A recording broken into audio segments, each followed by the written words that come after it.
Salom. Bugun men sizlarga TOEFL imtihonidagi juda muhim yangi ma'lumot haqida gapirmoqchiman. 2026-yildan boshlab TOEFL butunlay yangi formatga o'tadi. Eng katta o'zgarishlardan biri imtihon vaqti. Avval TOEFL bir necha soat davom etardi. Endi esa umumiy vaqt atigi 85-90 daqiqa.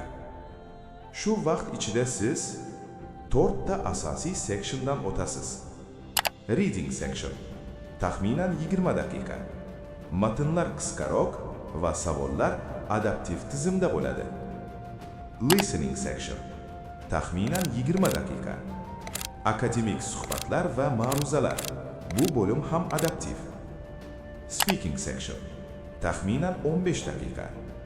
Endi monolog emas, intervyu uslubidagi savollar. Writing section 20-25 daqiqa. Uzun esseylar yo'q. Email va qisqa yozma topshiriqlar. Barcha sectionlar jamlanib, imtihon 85-90 daqiqada yakunlanadi. Baholash tizimi ham o'zgargan.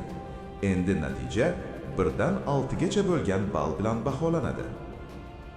Xulosa qilib aytganda, TOEFL 2026 tezroq, soddaroq va real hayotga yaqin. Oldindan tayyorlanish eng to'g'ri qaror.